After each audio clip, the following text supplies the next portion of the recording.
तो late us से ये रॉड है सिंपल, इसका इस एक्सिस जो सेंटर वाली एक्सिस के अराउंड मोमेंट ऑफ इनर्शिया कितना होगा। सो कोई भी एलिमेंट लेट अस से हमने x डिस्टेंस पे ले लिया यहां से, इसकी लेंथ जो है dx है, छोटा सा एलिमेंट है। So again moment of inertia calculate करना है, I will be equal to summation small moment of inertia.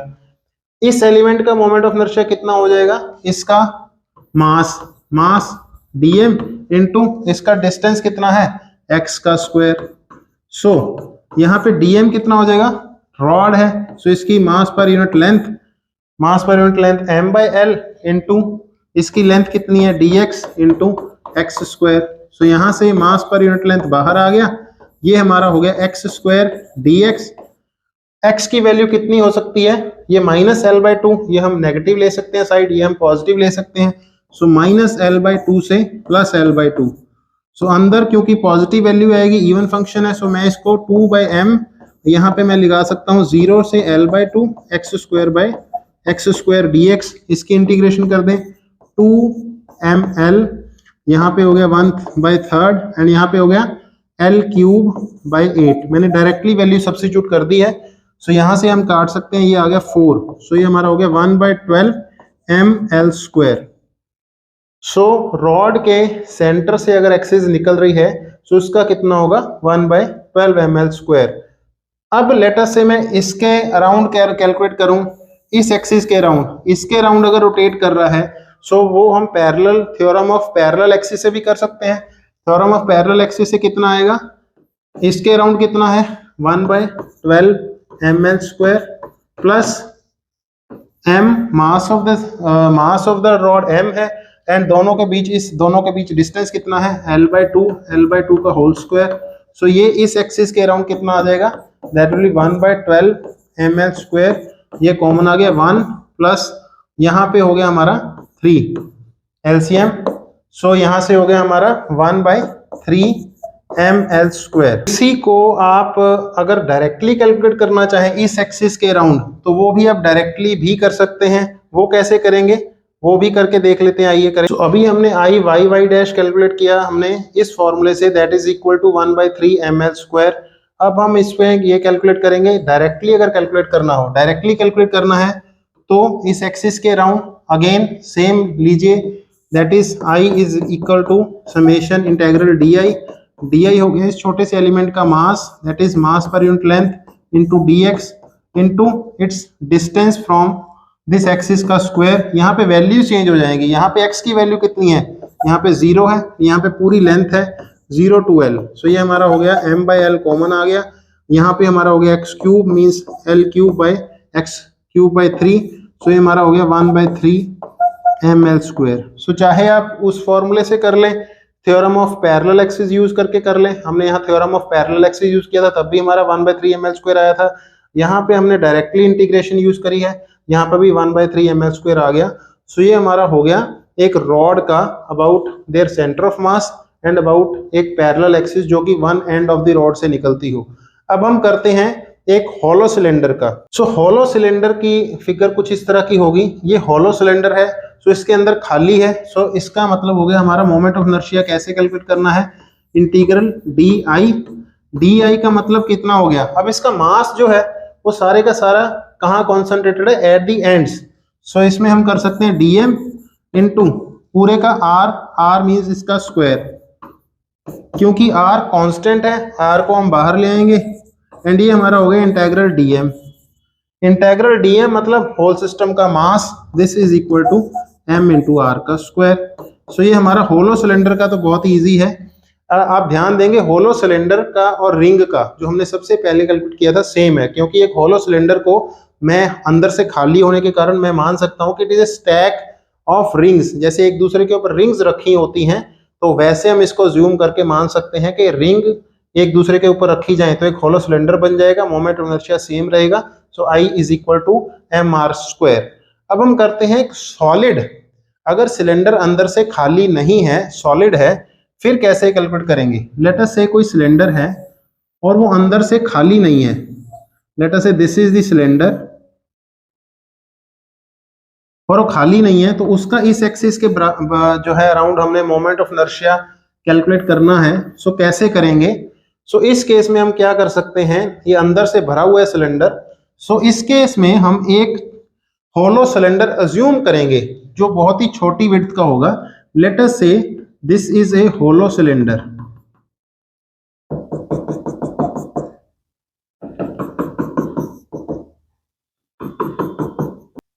सो ये एक होलो सिलेंडर हमने एज्यूम कर लिया, जो होलो है। लेट अस से ये एक्सिस से x दूर है एंड इसकी जो विड्थ है, ये वाली जो विड्थ है dx है। सो ये dx विड्थ वाला जो सिलेंडर है, ये dx वाला जो सिलेंडर है ये खाली है, dx वाला सिलेंडर खाली है। लेट अस से इसकी जो लेंथ है पूरे की l है और ये अंदर हमने एक कोएक्सियल सिलेंडर एज्यूम कर लिया जिसकी विड्थ dx है और ये अंदर वाला जो है खाली सिलेंडर है, होलो सिलेंडर है। अब हमें होलो सिलेंडर का हमें पता है कितना होता है, m इंटू आर का स्क्वायर। इसकी एग्जैक्ट फिगर कैसी होगी? सो कुछ इस तरह का सॉलिड सिलेंडर होगा, इसके अंदर हमने एक होलो सिलेंडर जिसका जो ये dx वाला है, ये अंदर वाला पार्ट होलो है, ये वाला सारे का सारा होलो है। होलो सिलेंडर का हमने अभी कैलकुलेट किया था, कितना आया था, m into r square. So solid cylinder का कैसे कैलकुलेट करना है, मेथड वही सेम है, I is equal to integration d into I. d into I में पहले इसका हमने मास कैलकुलेट करना है। अब ये अंदर से सॉलिड है, सॉलिड सिलेंडर का मास होता है हमारा पूरे का m डिवाइडेड बाय इसका volume. Volume of the cylinder is given by pi r square into its की हाइट, जो कि इस केस में हमने l ली हुई है, पाई आर स्क्वायर l इंटू इसका मास कितना है। अब इसका सरकमफ्रेंस कितना हो गया, इस छोटे वाले का रेडियस है हमारा x, तो इसका सरकमफ्रेंस हो गया हमारा 2 पाई x इंटू इसकी थिकनेस है dx, ये हमारा हो गया इसका एरिया, इंटू इसकी वॉल्यूम है, इंटू l से मल्टीप्लाई कर देंगे, ये हो गया इसका मास। ये दूसरा तरीका है, इसको ऐसे कैलकुलेट किया जा सकता है, बाहर outer area minus inner area.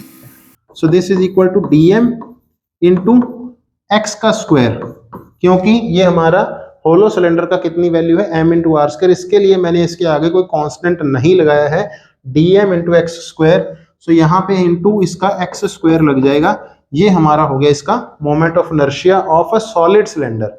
मैं फिर दोबारा बता रहा हूँ, moment of inertia solid cylinder कितना होगा, dm इंटू एक्स स्क्वायर। ये हमने होलो अज्यूम किया हुआ है, इसलिए होलो सिलेंडर का मैंने अभी ड्राइव कराया, m into r square. Mass कितना आ जाएगा, mass per unit volume of the whole cylinder is this m by pi r square l into इसका वॉल्यूम हो गया इसका सरकमफ्रेंस 2 पाई x, इसकी विड्थ dx से मल्टीप्लाई कर दिया, इसका क्रॉस सेक्शनल एरिया आ गया, इंटू l इसका वॉल्यूम आ गया। इसको हम फर्दर सॉल्व कर लेंगे, पाई यहाँ पे l से l कैंसिल हो गया, सो ये हमारा आ गया 2m bye are square. Integration के अंदर हमारा क्या क्या आ गया, x cube into dx। x की वैल्यू कितने से वेरी कर रही है, x यहाँ पे 0 है एंड फुल उसका x कितना है, 0 से r, बस ये इसका आंसर आ गया। सो यहाँ पे हो गया हमारा 2m by r square into r s to the power 4 by 4। So ये हमारा हो गया हाफ m r का स्क्वायर। सो ये हमारा सिलेंडर की, सॉलिड सिलेंडर का कितना आ गया, हाफ m r स्क्वायर। अब आप कंपैरिजन करेंगे, जो होलो सिलेंडर था उसका था m r स्क्वायर और वो रिंग के बराबर था, और सॉलिड सिलेंडर का डिस्क के बराबर है, क्योंकि सॉलिड सिलेंडर को हम स्टैक ऑफ डिस्क अज्यूम कर सकते हैं। तो याद रखने का इजी तरीका, रिंग का एम आर स्क्वायर तो होलो सिलेंडर का भी एम आर स्क्वायर, डिस्क का हाफ एम आर स्क्वायर तो सॉलिड सिलेंडर का भी हाफ एम आर स्क्वायर। सो आपको याद रखने में आसानी रहेगी, अगर आप इसका डिस्क के बराबर अज्यूम करके चलेंगे आपको आसानी रहेगी हाफ एम आर स्क्वायर में याद रखने में। नेक्स्ट जो आज का टॉपिक है अगला है होलो सफियर। अगर कोई सफियर है लेकिन अंदर से होलो है, उसका मोमेंट ऑफ इनर्शिया कितना होगा। तो हम कर रहे हैं होलो सफियर का। Sphere is a 3 dimensional figure, तो 3 डायमेंशन में है, लेकिन इसका जो सफियर के केस में आप देखेंगे सारे का सारा मास जो है होलो है अंदर से, सो मास इसका सारे का सारा आउटर रीजन में ही कॉन्सेंट्रेटेड है। लेटर से हमने इस एक्सिस के अराउंड इसका मोमेंट ऑफ इनर्शिया निकालना है। सो हम सफियर का moment of inertia hollow sphere का कैसे निकालेंगे, लेटर से हम यहाँ पे एक रिंग अज्यूम करते हैं।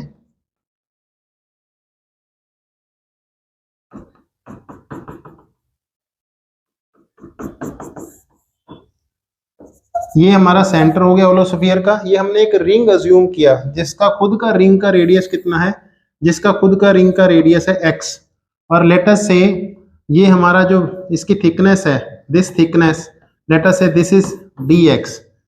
ये लेटर से हमारा जो रिंग का जो एलिमेंट है, जो रिंग हमने ज्यूम किया है, ये हमने at an angle theta assume किया है, this is angle theta, and ये जो इसकी विड्थ है वो कितना एंगल बना रही है, दिस इज डी थीटा। जो आर्क है dx उसका एंगल कितना है सर्कल के ऊपर, डी थीटा है। So since angle is equal to arc upon radius, so यहां से हम निकाल सकते हैं आर्क की वैल्यू आ जाएगी आर डी थीटा। सो ये हम सब्स्टिट्यूट करेंगे बाद में, dx is equal to r d theta. इसकी फिगर कुछ इस तरह से, अगर मैं अज्यूम करना चाहूँ इसकी फिगर कुछ इस तरह से बनेगी, इसकी जो क्लियर फिगर होगी। सो ये हमने एक रिंग अज्यूम किया है, ये ए बी जो है, ए बी की जो आर्क ए बी की वैल्यू मैंने निकाल ली, that is given by r into d theta. अब रिंग का moment of inertia of a ring कितना होता है, ring is equal to M into r का स्क्वायर, ये मैंने निकाला हुआ पहले। सो मेरे को क्या करना है अब, moment of inertia of hollow sphere is equal to integration of moment of inertia of all these rings. Rings का कितना आ जाएगा, इसका small mass into its radius x का स्क्वायर, ये हो गया इसका moment of inertia of a ring. और इनको सबको इंटीग्रेट कर दूं तो मैं होलो स्फीयर का कैलकुलेट कर सकता हूं। So moment of inertia of this ring, mass कितना आ जाएगा, इस रिंग का मास कितना आ जाएगा। अब यहाँ पे आपका जो स्फीयर है होलो है, सो इसका मास पर यूनिट एरिया कितना हो गया 4m/4πr का होल स्क्वायर इंटू इस रिंग का एरिया, रिंग का एरिया कितना हो जाएगा हमारा, इसका लेंथ 2πx, इसकी विड्थ, विड्थ कितनी है, ये arc A B, arc A B है इसकी विड्थ। सो विड्थ हो गई इसकी आर डी थीटा, इसकी विड्थ होगी r d theta into x का स्क्वायर। सो ये हमारा हो गया इसका मोमेंट ऑफ इनर्शिया। इसको अगर हम सॉल्व कर लें सो ये हमारा आ जाएगा m/2r² कॉमन आ गया, इंटीग्रेशन में आ गया हमारा x, यहाँ से r से एक r भी कैंसिल हो गया। सो यहाँ पे हमारा m/2r, यहाँ पे हमारा हो गया x³ इंटू डी थीटा। सो ये हमारा आ गया x³ into d theta, m/2r x³ D theta. अब फ्रेंड्स दो वेरिएबल हो गए x और थीटा, जैसे जैसे x चेंज कर रहा है, x अगर हम यहाँ से लेके नीचे तक आएंगे थीटा चेंज करेगा, x की वैल्यू भी चेंज कर रही है, x यहाँ पे छोटा है उसके बाद ये बड़ा होता जाएगा, r के बराबर हो जाएगा। सो x और थीटा की वैल्यू चेंज हो रही है, दोनों का रिलेशन आपस में क्या है आप ये देखेंगे इस ट्रायंगल में ACO, इन ट्रायंगल ACO आप देखेंगे ये जो x है, x डिवाइडेड बाय r, ये r जो है ये परपेंडिकुलर है। सो ये हमारा OC जो हो गया बेस हो गया। So x/r is equal to sine theta. So x की वैल्यू कितनी होगी हमारी r sine theta. So x की वैल्यू को अगर हम r साइन थीटा सब्स्टिट्यूट कर लेंगे सो ये हमारा आ जाएगा m/2r इंटीग्रल में x³ means r³ into sine theta into d theta. अब सिर्फ एक ही वेरिएबल रह गया थीटा, थीटा वेरिएबल है। सो थीटा की वैल्यू अगर हम देखेंगे यहाँ से, अगर यहाँ पे हो जाएगा रिंग बिल्कुल ही यहाँ से 0 हो जाएगा, सो ये 0 हो गया। एंड अगर थीटा यहाँ पे पूरा घूम के आ जाएगा नीचे तक वर्टिकल पे पाई 180 डिग्री एंगल हो जाएगा। सो ये पूरे का पूरा रिंग जो है सारे के सारे होलो स्फीयर को कवर कर लेगा। अगर हम नीचे थीटा बढ़ाते जाएं आप देखेंगे यहाँ पे डायमीटर में अगर थीटा 90 होगा तो रिंग हाफ सेमी स्फीयर का हम निकाल सकते हैं। अगर थीटा 90 डिग्री पुट कर देंगे, थीटा 180 डिग्री कर देंगे तो पूरे के पूरे होलो स्फीयर का निकल आएगा। सो 0 to पाई वैल्यूज हो गई। सो ये हमारी वैल्यू आ गई हाफ mr का square integral 0 to pi sine cube theta d theta. इस इंटीग्रेशन को हमने अब सॉल्व कर लेना है, उसके बाद हमारा काम खत्म हो जाएगा। साइन क्यूब डी थीटा को हम कैसे सॉल्व करेंगे, लेट अस सॉल्व दिस। सो यहाँ पे इसको हम लिख सकते हैं हाफ mr स्क्वायर इंटीग्रल में है 0 to pi sine cube theta को मैं लिख सकता हूँ sine theta into sine square theta. दूसरे वाले साइन स्क्वायर को मैं लिख रहा हूँ 1 minus cos square theta into d theta. अब ये जो इंटीग्रेशन है ट्रिग्नोमेट्री में हम पढ़ेंगे, late us say cos theta is equal to t। So sine theta d theta minus this is equal to dt। अगर दोनों साइड डेरिवेटिव ले लें तो ये हमारा minus sign theta d theta हो जाएगा dt। सो यहाँ पे वैल्यू आ जाएगी हाफ mr स्क्वायर, माइनस का साइन मैं बाहर ले रहा हूँ जो आएगा। इंटीग्रल की वैल्यू कितनी हो जाएगी, अगर थीटा 0 है सो कॉस 0 हो जाएगा 1, अगर थीटा पाई है सो ये हो जाएगा -1, सो -1 यहाँ पे हो गया हमारा साइन थीटा डी थीटा हो गया हमारा माइनस डी टी, वो मैंने माइनस बाहर ले लिया, 1 minus t square into d t. So ये वैल्यू हो गई जनाब। फाइनल क्वेश्चन का ये हमारा सोल्यूशन आ गया। अगर मैं माइनस को एडजस्ट कर लूं सो ये हमारा हाफ mr², इंटीग्रल में लिमिट्स को इंटरचेंज कर दूं, -1 to 1, 1 minus t square into d T. क्योंकि अंदर एक इवन फंक्शन है सो मैं इसको 0 to 1 कर दूंगा और लिमिट्स को, एंड इसको मैं बाहर डबल कर सकता हूं। सो ये वैल्यू आ गई हमारी, that is equal to half mr² into मैंने 2 से मल्टीप्लाई कर दिया बिकॉज अंदर एक इवन फंक्शन है। सो ये हमारा हो गया 0 to 1, 1 minus t square into d T. मैंने और इसको सिंप्लीफाई कर दिया, ये 2 से 2 कैंसिल हो गया, ये हमारा आ गया mr²। यहाँ पे आ जाएगा हमारा t minus T cube by 3, limit से 0 to 1। सो ये हमारा हो गया half mr², limit value substitute करें 1 माइनस 1/3, सो ये हमारा हो गया 2/3 mr²। सो होलोस्फीयर का इस एक्सिस के अराउंड या कोई भी एक्सिस के अराउंड, बिकॉज होलोस्फीयर में 3 डिमेंशनल बॉडी है, सो इसका होगा हमारा 2/3 mr²। सो होलोस्फीयर बड़ा ही इंपॉर्टेंट, कैसे ड्राइव करना है मैंने आपको बताया। ट्रिग्नोमेट्रिक इंटीग्रेशन है इसमें 2/3 mr²। आज का जो नेक्स्ट टॉपिक है वो हम इसको यूज करेंगे, 2/3 mr² को यूज करेंगे सॉलिड स्फीयर में। सॉलिड स्फीयर का कैसे ड्राइव करना है, आइए सॉलिड स्फीयर का ड्राइव करते हैं। तो सॉलिड स्फीयर का हम ड्राइव करने जा रहे हैं। कोई भी एक सॉलिड स्फीयर है,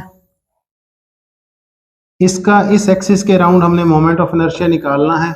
सो जैसे हमने सॉलिड सिलेंडर का किया था, हमने कोएक्सियल एक होलो सिलेंडर मान लिया था। यहाँ पे हम एक होलो, हम यहाँ पे अज्यूम करेंगे, यहाँ पे हम होलो सिलेंडर मान लेंगे। लेट अस से एक इसके अंदर होलो सिलेंडर है।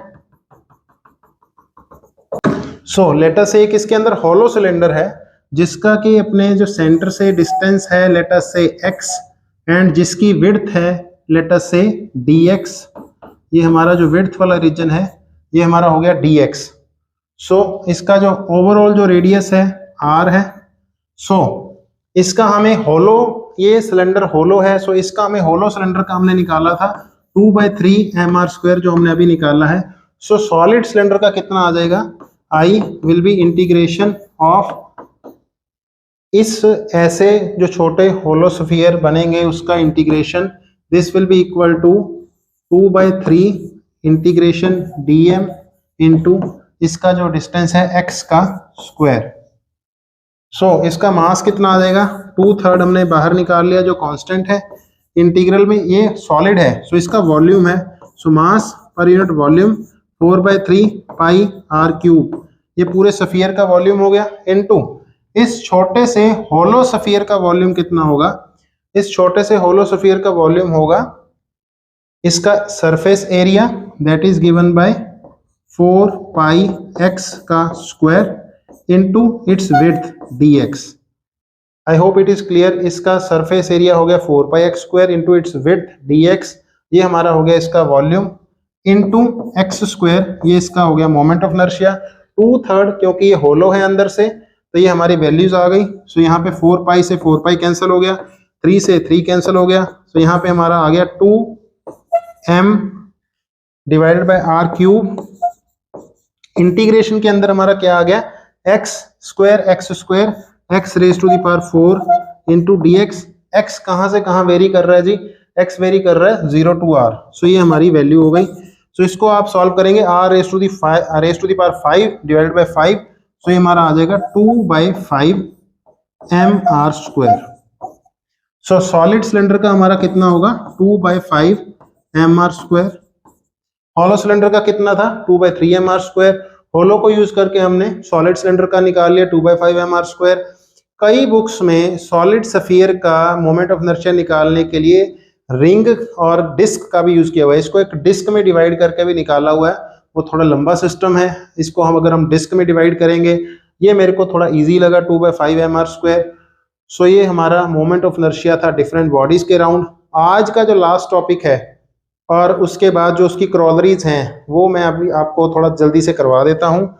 आज का लास्ट टॉपिक है relation between various entities I और एल और टॉ के बीच में dl by dt is equal to tau, ये हमने लास्ट टाइम निकाल लिया था। एंगुलर मोमेंटम एंड टॉर्क का क्या रिलेशन होगा, अब हम निकालते हैं टॉर्क का मोमेंट ऑफ इनर्शिया से क्या रिलेशन है।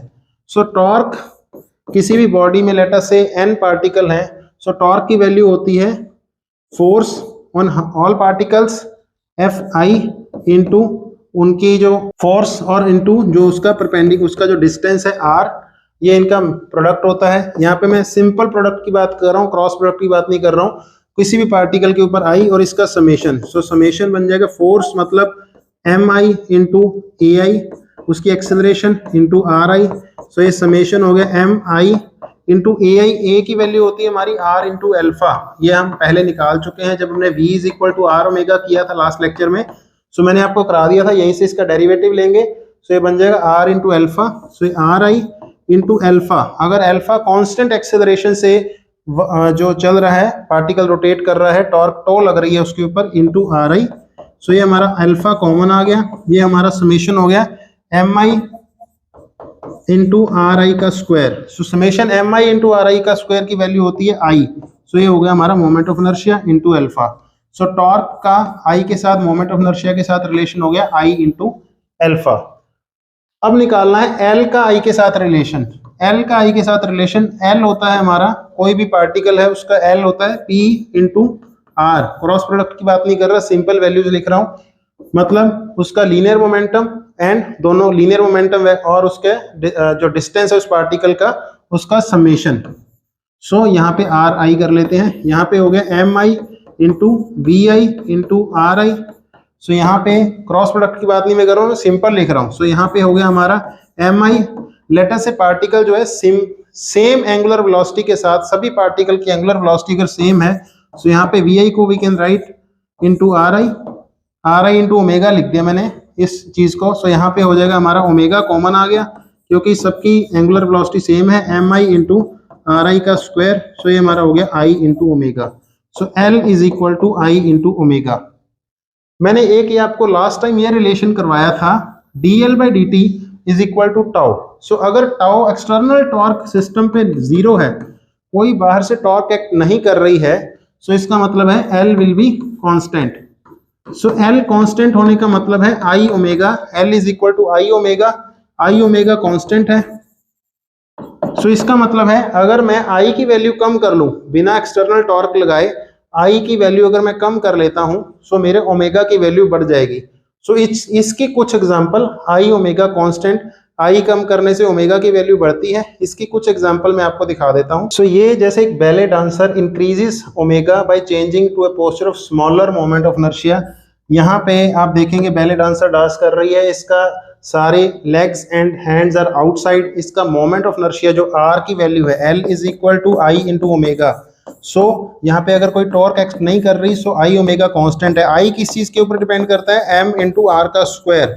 सो जैसे ही उसने अपनी लेग्स एंड आर्म्स जो है बाहर स्प्रेड करी हुई है, उसका मोमेंट ऑफ इनर्शिया ज्यादा है, लेकिन जैसे ही वो अपने आप को अंदर स्क्वीज इन कर लेगी बैले डांसर, उसका एम इंटू आर की वैल्यू कम हो जाएगी, मोमेंट ऑफ इनर्शिया उसका कम हो जाएगा, ओमेगा की वैल्यू बढ़ जाएगी क्योंकि एक्सटर्नल टॉर्क एक्ट नहीं कर रही है। सो ये she will start spinning faster. So ballet dancer increases her angular speed by changing to a posture of smaller moment of inertia. Similarly कोई भी जो स्विमर है स्प्रिंग बोर्ड के ऊपर सोमरसॉल्ट कैसे लगा लेते हैं, उसके ऊपर भी फिजिक्स काम करती है।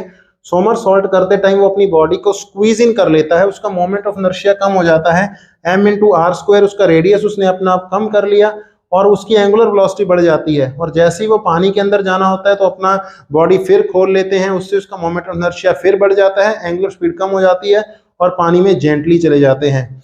एंड लास्टली कोई भी व्यक्ति अगर रोलर कोस्टर के ऊपर रोटेट कर रहा है, उसने अपने आर्म्स बाहर निकाले हुए, उसका आर ज्यादा है, सो ये स्लो रोटेट कर रहा है। जैसे ही उसने अपने आर्म्स अंदर किए, सारे का सारा जो मोमेंट ऑफ इनर्शिया कम हो गया, बिकॉज आर कम हो गया, उसकी वेलोसिटी जो एंगुलर स्पीड है ओमेगा इंक्रीज हो जाएगा।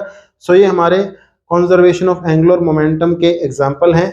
सो आज का टॉपिक यहीं खत्म करता हूं। नेक्स्ट टॉपिक में हम जो है, मैंने लास्ट टाइम बताया था, नेक्स्ट टॉपिक हमारा होने वाला है that is called rolling motion. Rolling में आएगा हमारा translational plus rotation. So next topic हमारा बड़ा ही इंटरेस्टिंग होने वाला है, रोलिंग मोशन वाला।